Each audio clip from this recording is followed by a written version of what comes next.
ওয়ালাইকুম আসসালাম রহমতুল্লাহ। মানে মসজিদের প্রথম তলার উপর দ্বিতীয় তলা, তো আপনি হাম্মাম বানাবেন, বাথরুম বা কি বললেন, মসজিদের ইমামের বাসা,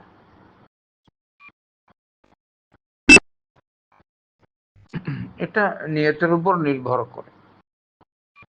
নিয়তের উপর নির্ভর,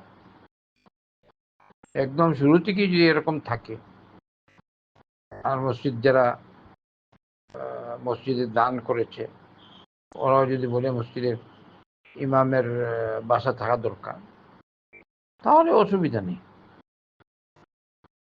প্রথম থেকেই। এটা শেখ ইবনে উথাইমিন রহমতুল্লাহ ফতোয়া।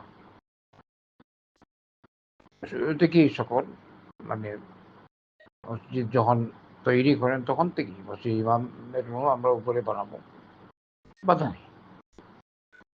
কিন্তু আগে থেকেই মসজিদ ওয়াকফ হয়ে গেছে মসজিদ জায়গায়, সব মসজিদের জন্য, তাহলে ওখানে আর সাকাম তৈরি করা যাবে না বাসা। কারণ উপর জমিনের সাথে সম্পৃক্ত, নিচের জমি যেভাবে মসজিদ, এইভাবে উপর যত উপরে সবই মসজিদ হবে। তো মসজিদ যদি মসজিদের জন্য এই জমি ওয়াকফ থাকে তো উপরে ইয়ে নেই।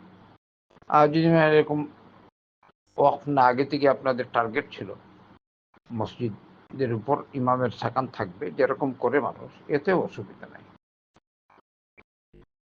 আল্লাহু আ'লাম। তাই সন্দেহ থেকে বাঁচেন।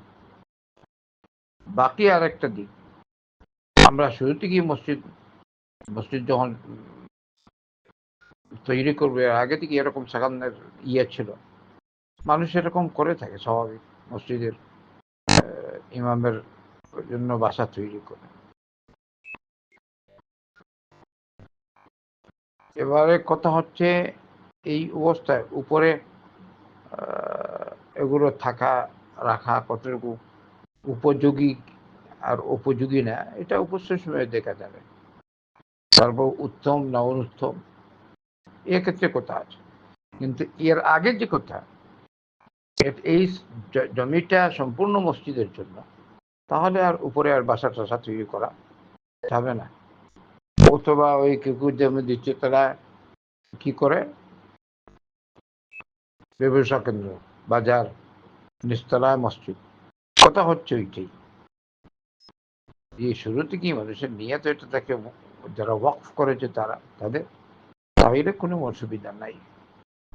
আর প্রথমেই হলো মসজিদ, আর এরপরে আপনি বানিয়ে নিন মার্কেট, এরকম করতে নেই। আল্লাহু আ'লাম।